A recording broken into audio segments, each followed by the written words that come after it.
You are watching Coldfusion TV. With a little bit of a simple kind of drama, rhyme defying blind eyes open when the rhyme's smoking from the writing. Gentle giant shining armor bomb the track, soft fact that relation, then we put it on wax like that. Welcome to another Coldfusion video. I'm going to start this video off with a quote. Henry Ford once said, "It is well enough that the people of the nation do not understand our banking and monetary system. For if they did, I believe there would be a revolution before tomorrow morning." I quote this because it encapsulates the fact that the contents of this video may be unsettling compared to the videos that I normally make.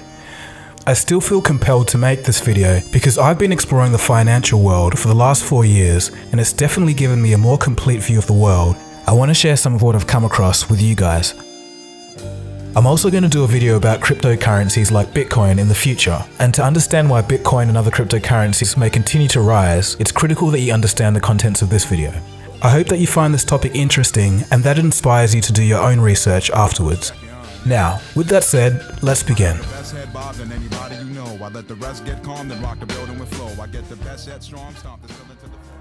So who controls all of our money? It's a simple question. We all know that you and I don't control it. Our employees don't control it. The companies that they work for don't control it. So who does? Where does it even come from in the first place? I'll give you a hint. Money does not come from the government. It's a seemingly obvious question that's never asked or taught in schools for some reason. Unfortunately, most people's lives are basically dedicated to money. It's all people ever worry about or talk about. We go to school to learn basically how to go to university, to learn the skills to get a good job so that we can trade hours of our lives, all for this thing called money. So why wouldn't you want to know where money comes from and who issues it? Today, in this very special video, you're about to find out the answer to the question of who controls all of our money. People today can tell something isn't quite right with our financial system, but they just can't put their finger on it. Some people think it's the failure of government, others think that it's the failure of capitalism itself. This video should clarify a few things.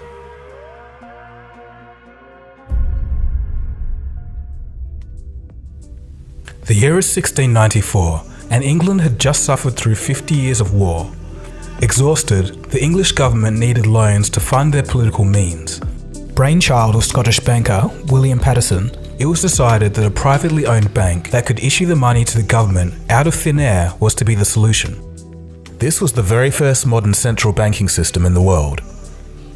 Central banking is more influential than laws, governments, and politicians, but strangely not the focus of the general public.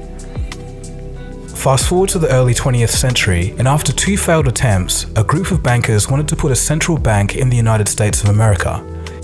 It was December of 1910, and Senator Nelson Aldrich boarded a private train car in New York with 6 others.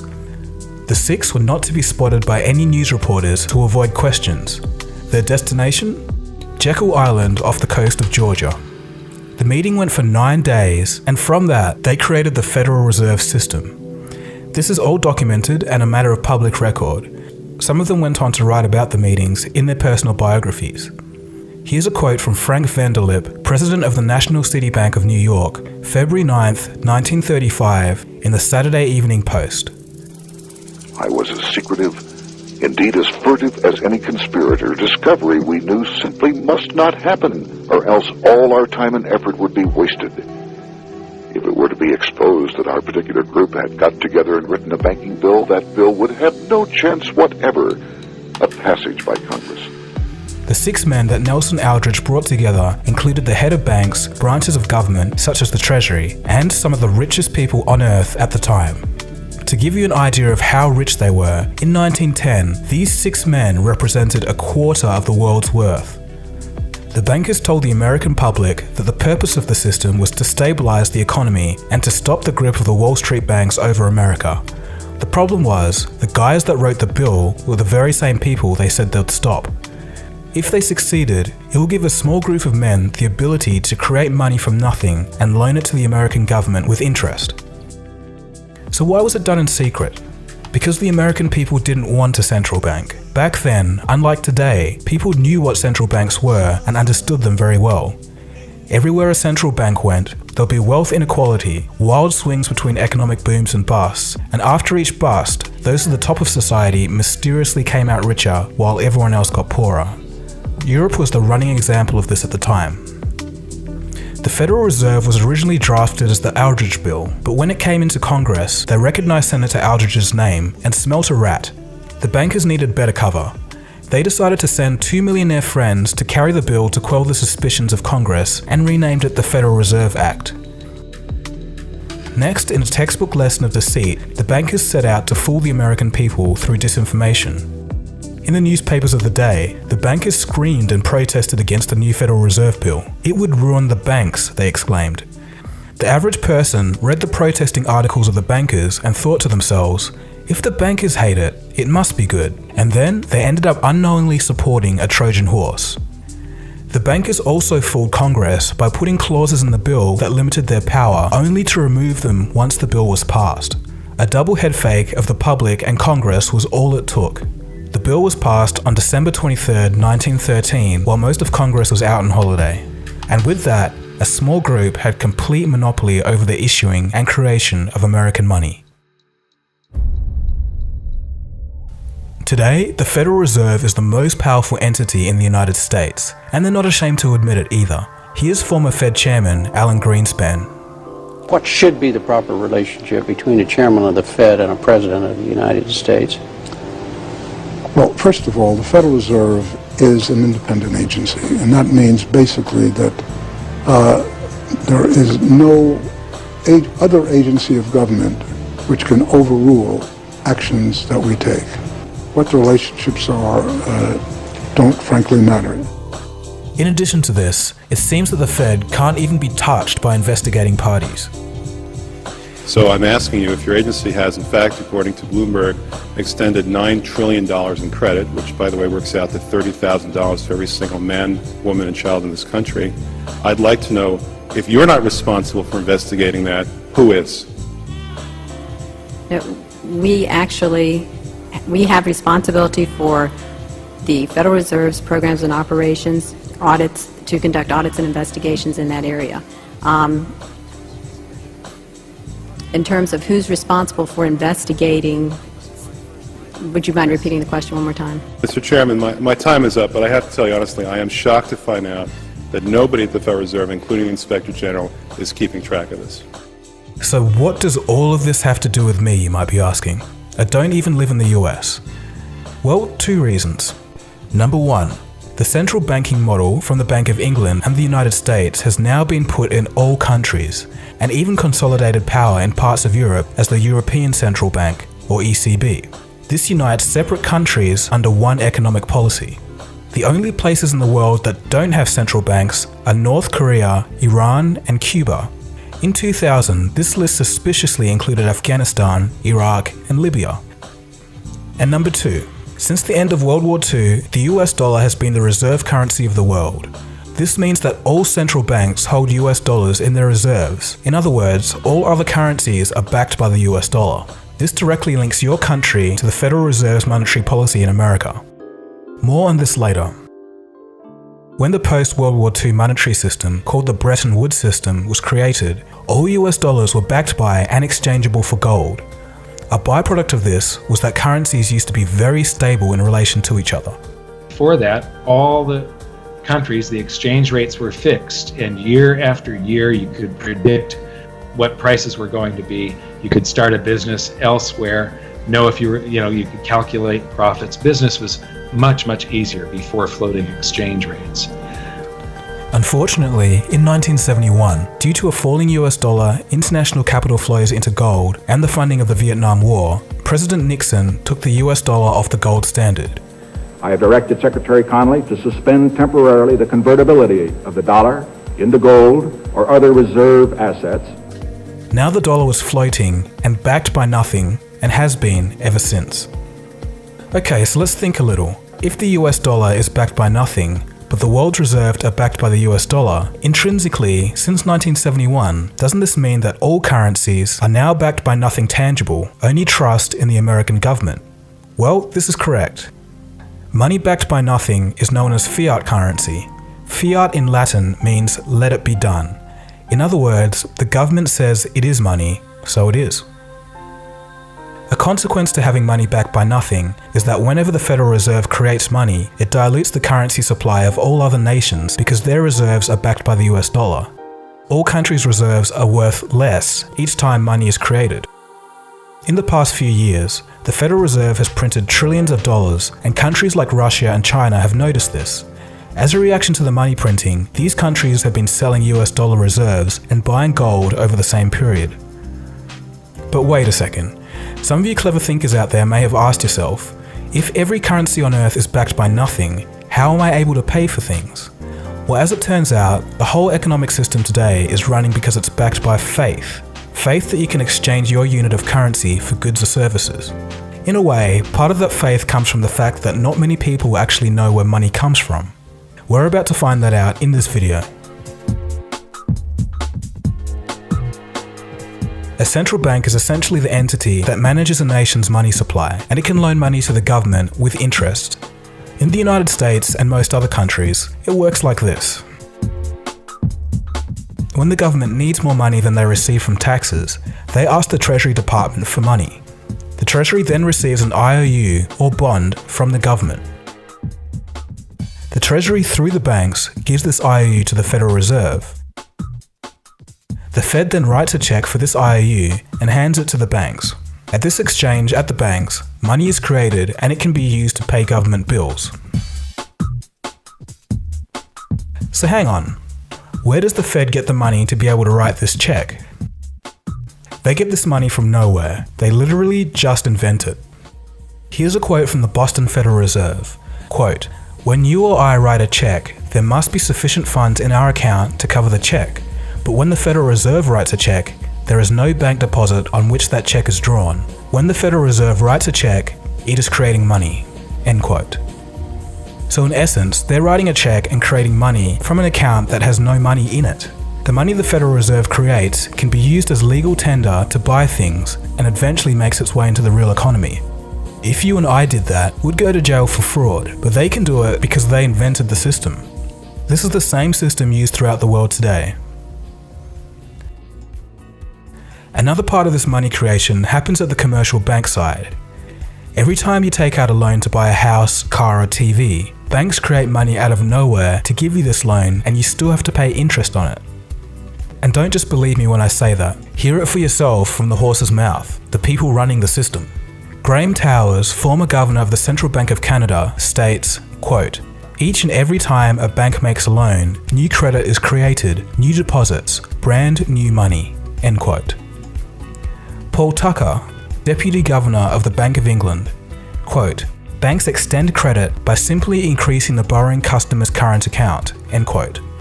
So what they're basically saying is that each time the bank makes a loan, the bank doesn't use other people's deposited money and give it to you. It creates new money. In modern times, this means typing digits into a computer. 97% of all money is digitally created like this. Only 3% is the physical cash and coins that we carry. Another crazy thing that commercial banks can do is lend out 10 times more money than they actually have in reserves. This is called fractional reserve lending. So who wrote this ridiculous system into law? For the United States, it was part of the Federal Reserve System drafted in 1913. And again, this is the same system used throughout the world. So what's the issue? Why should I even care? Well, there's consequences. When more loans are given out, more money is created, and the rest of the money in circulation is worth less and less as the years go on. This is known as inflation. In a way, inflation is basically a tax that we all pay for the fraud of money printing. Easy money now in exchange for tax on our future generations. It's also why in 1950, a house used to cost $7,000 and a car, $2,000. Obviously, this is no longer the same today. Things will always keep getting more expensive as long as this system is in place. This was actually kind of okay because wages grew in relation to inflation until about 2008. Why this stopped happening is a story for another day. So things are already pretty crazy, but they get even crazier. The more you look into it, the stranger things become. So remember how we're talking about how central banks and commercial banks can create money out of nothing? This procedure actually does create something. It creates debt. Let me explain. When you take out a loan, it's written down as an asset in the bank as a negative form, kind of like a negative value of money, or otherwise known as debt. Under this system, debt is actually money. And again, don't just listen to me. Mariner Eccles, former governor of the Federal Reserve, states, quote, "If there were no debts in our money system, there wouldn't be any money."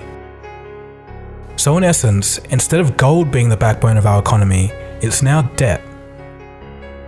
The system we're under now is sometimes referred to as the debt-based monetary system. It requires that debt always grows.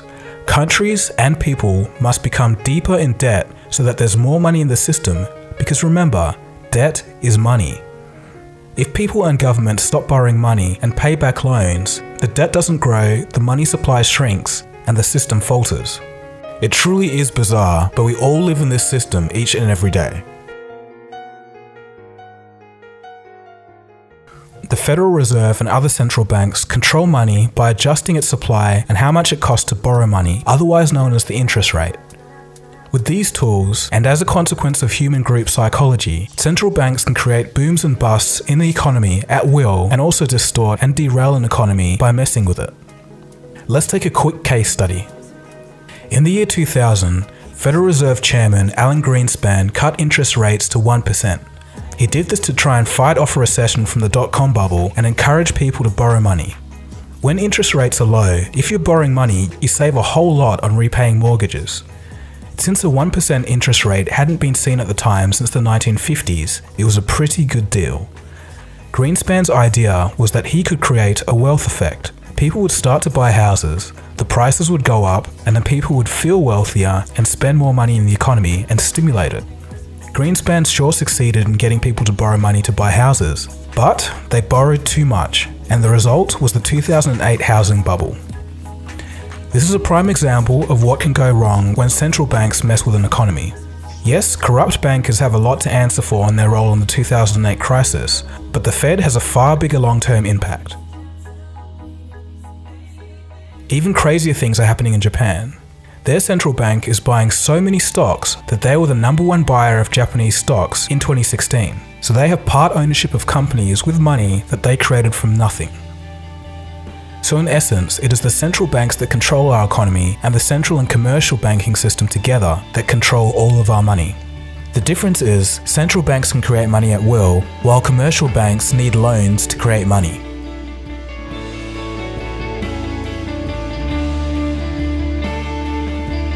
To give you an idea of people's views of central banking when people actually knew what central banks were, here's a couple of examples.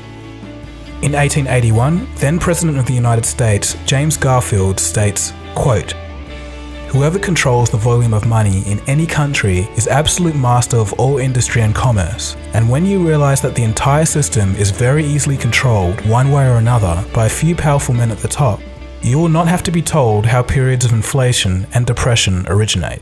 End quote. Benjamin Franklin in his autobiography stated that the prime reason for the American War of Independence was a battle over who actually controlled and issued the money of the new colonies. Moving on to more modern times, Nobel Prize-winning economist Milton Friedman states, quote, "The Federal Reserve definitely caused the Great Depression by contracting the amount of currency in circulation by 1/3 from 1929 to 1933, end quote. So with all of this being said, some would argue that central banks are not inherently a bad thing. They just need to be part of the government and not privately owned. The government should be able to issue its own money for the benefit of the people and shouldn't have to pay a massive interest on its own debt. This was tried at least once in the United States by President Lincoln, who stated this, "The government should create, issue, and circulate all the currency and credit needed to satisfy the spending power of the government and the buying power of consumers. By the adoption of these principles, the taxpayers will be saved immense sums of interest. Money will cease to be master and become the servant of humanity." Abraham Lincoln then issued his own government money. It was called the greenback. No further comments on that story. So I think we'll end the video there. There's so much more that I could cover about what central banking decisions led to what revolutions around the world. Pretty much when you look at it, all revolutions and all wars, when you dig through everything, it all boils down to money. I could also have talked about the new global movement of those who are rejecting the debt-based economic system. people are starting to move their currency into gold, silver and cryptocurrencies, like Bitcoin. So there is a light at the end of the tunnel, but that's a whole nother story for another day. Anyways, if you've watched the whole way through this video, congratulations. You're one of the few who have found out the hidden truths about who controls all of our money. I think I've only met about 4 people in real life that have been aware of the debt-based economic system. It's strangely unknown, but is as true as anything. I even showed you all of the quotes of the bankers and the former heads of the Federal Reserve telling you from their own mouths how the system actually works. If this is your first time hearing all of this, I encourage you, as I said before, to do your own research, and then you'll start to see the bigger picture, and the world today will make a whole lot more sense. If you want some good starting resources, I recommend Mike Maloney's Hidden Secrets of Money series. It's here on YouTube and I'll leave a link below. Mike is a very knowledgeable guy and I've had some great long conversations with him about the economy. If you're into reading and you want to know more about the history of the Federal Reserve, I recommend the book by G. Edward Griffin, The Creature from Jekyll Island. So anyway, I think I'll stop talking now. Thanks for watching this video. This has been Dagogo. You've been watching Coldfusion. Feel free to subscribe to this channel if you're new. This isn't the stuff I normally make, but I think you'll like the other stuff anyway. I really hope you learned something from this video, and I'll see you again soon for the next video. Cheers guys, have a good one. Coldfusion. It's new thinking.